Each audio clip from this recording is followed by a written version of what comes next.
করব নবম দশম শ্রেণীদের ইংরেজি দ্বিতীয় পত্র ট্যাগ কোয়েশ্চেন রাজশাহী বোর্ড 2019।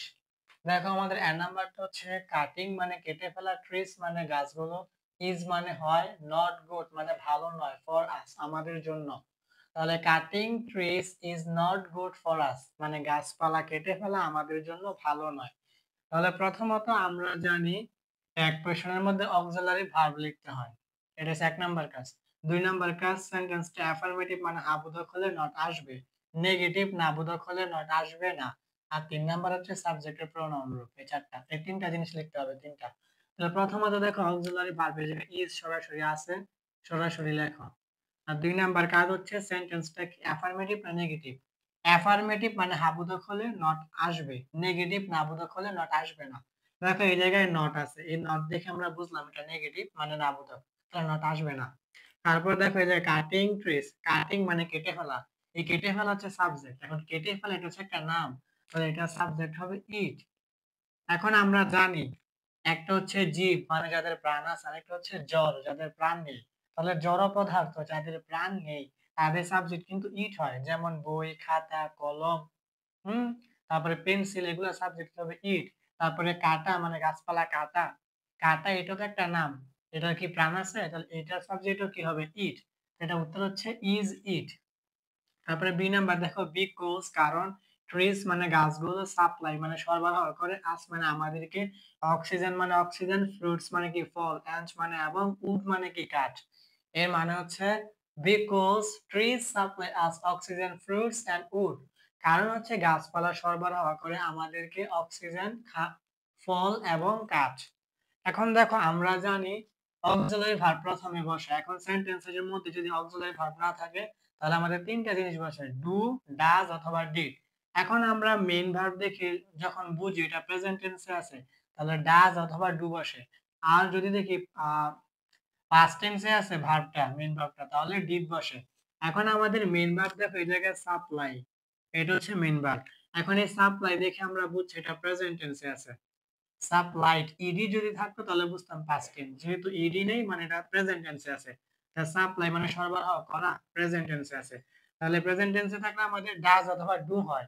এখন ভার্বের সাথে এস বাই এস থাকলে ডাজ হয়, আর এস বাই এস না থাকলে কি ডু হয়। এখন সাপ্লাই এর সাথে কি এস বাই এস আছে? নেই, তাহলে এটা ডু হবে। তাহলে অক্সিলারি ভার্ব হবে প্রথমত ডু। তারপর দেখো সেন্টেন্সটা কিন্তু আমরা জানি অ্যাফার্মেটিভ মানে হাবোধক হলে নট আসে, তো সেন্টেন্সটা কিন্তু অ্যাফার্মেটিভ মানে হাবোধক, তাহলে অবশ্যই এই জায়গায় নট আসবে, এটা হবে ডোন্ট। তারপর দেখো ট্রিস মানে গাছগুলো, তাহলে দেখো ট্রি মানে গাছ, এস আছে, ট্রিস মানে গাছগুলো। তাহলে একটা গাছ যদি হইতো তাহলে সিঙ্গুলার মানে ইট, আর গাছগুলো মানে একের অধিক তাহলে প্লুরাল। তাহলে ট্যাগ কোয়েশ্চন করার ক্ষেত্রে যদি প্লুরাল হয় সাবজেক্ট তাহলে কি হয়? দে। দেখো ট্রি মানে কিন্তু গাছ, এস যদি আমরা বাদ দিই ট্রি মানে গাছ, আর এস যোগ করে ট্রিস মানে গাছগুলো, তাহলে প্লুরাল। তাহলে প্লুরাল হলে কি হবে? দে হবে। এটা হবে ডোন্ট দে।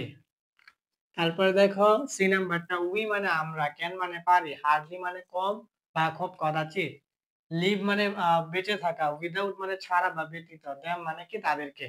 তাহলে we can hardly live without them মানে আমরা খুব কম বা খুব কদাচিৎ বেঁচে থাকতে পারি তাদেরকে ছাড়া। এখন দেখো আমাদের এই জায়গায় ক্যান অক্সিলারি ভার্ব ক্যান আছে, ক্যান লেখো। এখন দেখো আমরা জানি ট্যাগ কোয়েশ্চন করার ক্ষেত্রে যে হার্ডলি, তারপর স্কার্সলি, পরে রেয়ারলি, পরে লিটল, পরে হচ্ছে ফিউ, এগুলা থাকলে সেন্টেন্সটা নেগেটিভ অর্থ দেয়, ওই ক্ষেত্রে আমাদের নট আসে না। যেহেতু হার্ডলি আছে এর মানে এখানে নট আসবে না, এটা আমরা বুঝছি। তারপরে আমাদের সাবজেক্টের জায়গায় দেওয়া আছে উই, তাহলে যে এখানে সরাসরি উই হবে, তাহলে এটা হবে ক্যান উই। তারপরে দেখো ডি নাম্বার, দে মানে তারা, আর মানে হয়, আওয়ার মানে আমাদের, বেস্ট মানে সবচেয়ে প্রিয়, আর ফ্রেন্ডস মানে হচ্ছে বন্ধু। তাহলে দে আর আওয়ার বেস্ট ফ্রেন্ডস মানে তারা হয় আমাদের সবচেয়ে ভালো বন্ধু। এখন দেখো আমাদের এই জায়গায় অক্সিলারি ভার্ব কিন্তু সরাসরি আর আছে, আর লেখো। আর লেখার পরে দেখো সেন্টেন্সটা কিন্তু অ্যাফার্মেটিভ মানে হাবোধক, তাহলে নট আসবে, এটা হবে আরএন্ট। তারপরে এই জায়গায় সরাসরি দে আছে সাবজেক্ট, তাহলে সরাসরি দে লিখে দাও। তারপরে ই নাম্বার দেখো, লেটস মানে চলো, প্ল্যান মানে রোপণ করি, ট্রিস মানে গাছগুলো, মোর এন্ড মোর মানে আরো আরো। এটা উত্তর হবে ডাইরেক্ট শ্যাল উই। এটা কোনো নিয়ম না, এটা হচ্ছে ডাইরেক্ট শ্যাল উই। এটা কেন শ্যাল উই হবে এটা একটু আমার কথা বলে একটু মনোযোগ দিয়ে শোনো। আমাদের ট্যাগ কোয়েশ্চন করার ক্ষেত্রে ইম্পারেটিভ সেন্টেন্স আছে, ইম্পারেটিভ সেন্টেন্স। এখন ইম্পারেটিভ সেন্টেন্স হলে আমাদের দুইটা উত্তর হয়, দেখো একটা উত্তর হচ্ছে এইটা, একটা উত্তর হচ্ছে এই শ্যাল উই, আর একটা উত্তর হচ্ছে উইল ইউ। এই উইল ইউ কে ওন্ট ইউ লেখা যায়, উইল ইউ কে ওন্ট ইউ লেখা যায়। ধরো এটা হচ্ছে 1 নাম্বার আর এটা হচ্ছে 2 নাম্বার। বুঝা গেছে? আমাদের ট্যাগ কোয়েশ্চন করার ক্ষেত্রে ইম্পারেটিভ সেন্টেন্স আছে। এখন ইম্পারেটিভ সেন্টেন্সের ক্ষেত্রে আমাদের দুইটা উত্তর হয়। একটা উত্তরে দেখো আমি দিছি ওয়ান, মানে 1 নাম্বার উত্তর হচ্ছে শ্যাল উই হবে, আর 2 নাম্বার উত্তর হচ্ছে উইল ইউ হবে, অথবা উইল ইউ কে ওন্ট ইউ লেখা যায়, অথবা ওন্ট ইউ হবে।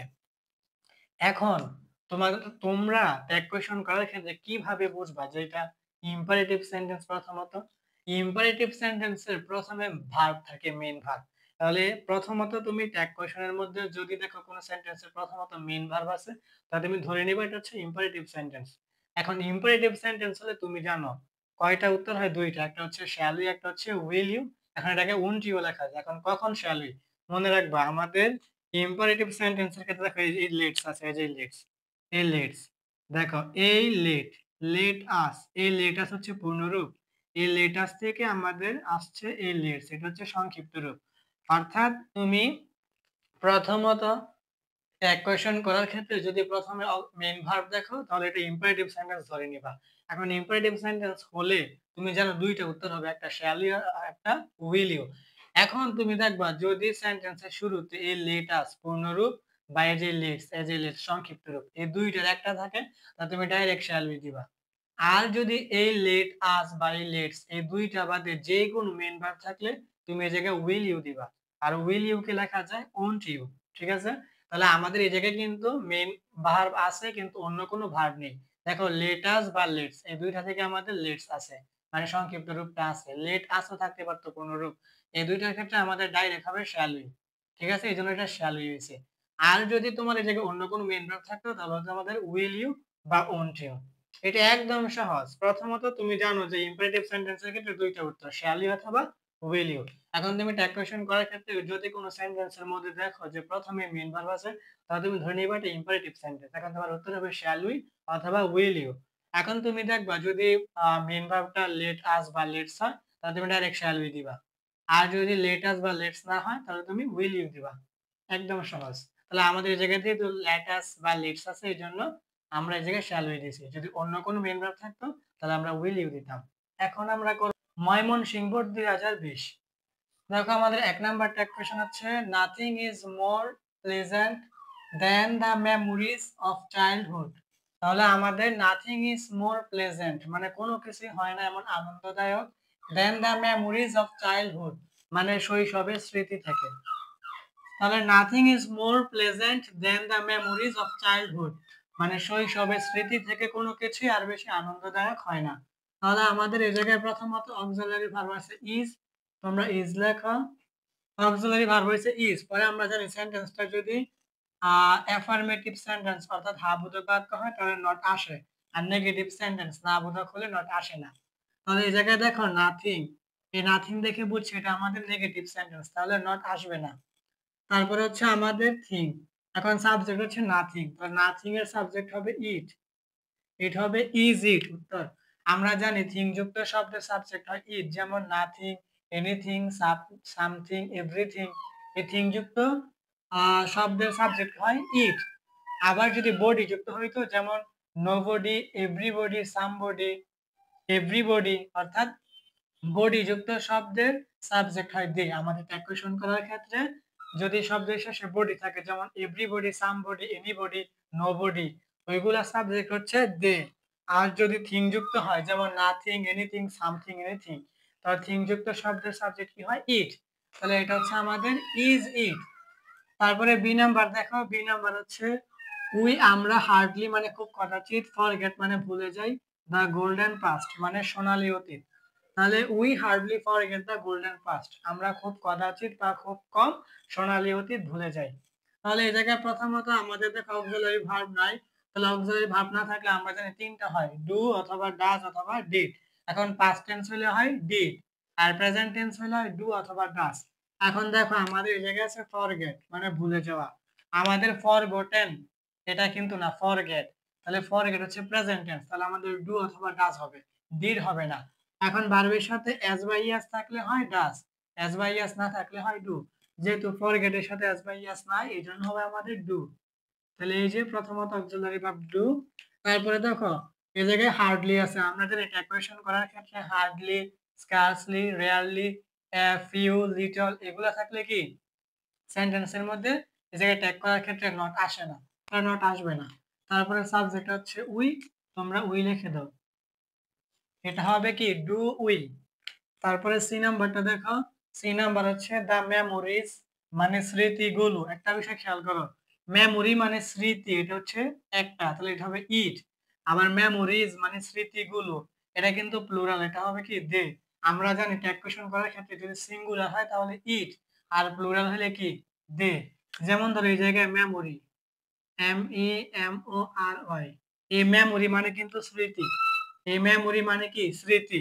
এটা কিন্তু মেমোরিজ মানে প্লুরাল করা হয়েছে, মেমোরি মানে স্মৃতি আর মেমোরিজ মানে স্মৃতিগুলো, দা মেমোরিজ মানে স্মৃতিগুলো। এই মেমোরির ক্ষেত্রে হয়তো ইট, আর এটা যেহেতু মেমোরিজ স্মৃতিগুলো, এই জন্য হবে দে। তাহলে দা মেমোরিজ মানে স্মৃতিগুলো অফ মাই চাইল্ডহুড আমার শৈশবে, ইজ স্টিল অ্যাট্রাক্ট মি এখনো আমাকে আকর্ষিত করে। তাহলে the memories of my childhood still attract me, শৈশবের স্মৃতিগুলো এখন আমাকে আকর্ষিত করে এটা। এখন এই জায়গায় দেখো আমাদের অক্সিলারি ভার্ব কিন্তু নেই, কিন্তু আমাদের মেইন ভার্ব দেওয়া আছে অ্যাট্রাক্ট। এখন আমরা জানি অ্যাট্রাক্টেড, যদি এরকম হইতো অ্যাট্রাক্টেড, যদি এরকম হইতো অ্যাট্রাক্টেড অর্থাৎ শব্দের মধ্যে যদি ইডি থাকতো অ্যাট্রাক্টেড, তাহলে আমরা বুঝতাম এটা পাস্ট টেন্স, তাহলে পাস্ট টেন্স এটা ডিড হতো। এটা কিন্তু পাস্ট টেন্স না, অ্যাট্রাক্ট শুধু, ইডি নাই, মানে প্রেজেন্ট টেন্স আছে। তাহলে প্রেজেন্ট টেন্স হলে ডু অথবা ডাস, যদি এস বাই এস থাকে ভার্বের সাথে তাহলে ডাস, এস বাই এস নাই তাহলে হবে ডু। তাহলে প্রথমত অক্সিলারি ভার্ব হচ্ছে ডু। তারপর হচ্ছে দেখো এটা কিন্তু অ্যাফার্মেটিভ সেন্টেন্স, এই জন্য এই জায়গায় নট আসবে। আমরা জানি সেন্টেন্সটা অ্যাফার্মেটিভ মানে হা বোধক হলে নট আসে, আর নেগেটিভ না বোধক হলে নট আসে না।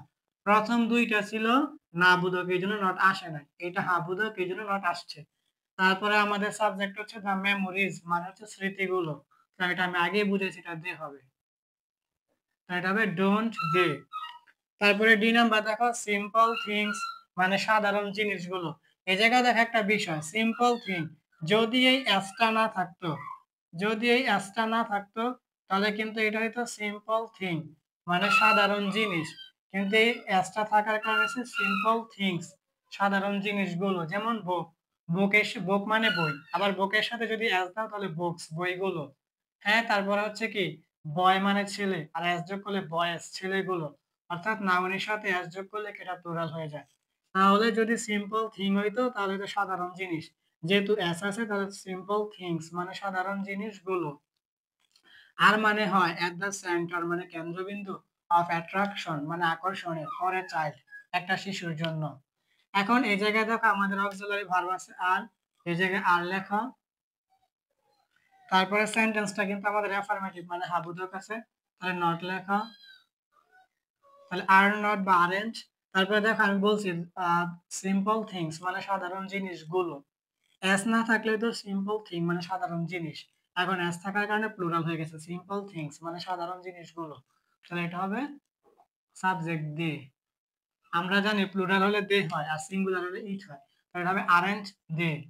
পরে একদম সর্বশেষ, when a man grows up, when যখন a man একজন মানুষ grows up বেড়ে ওঠে, he সে may laugh মানে হাসতে পারে at those things ওই জিনিসগুলোর প্রতি।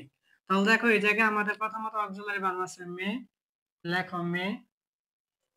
তারপর সেন্টেন্সটা অ্যাফার্মেটিভ আছে এই জন্য নট লেখো, তাহলে মেন্ট বা মে নট। তারপর দেখো সাবজেক্ট হি আছে, হি লেখো, তাহলে এটা হবে মে নট হি বা মেন্ট হি।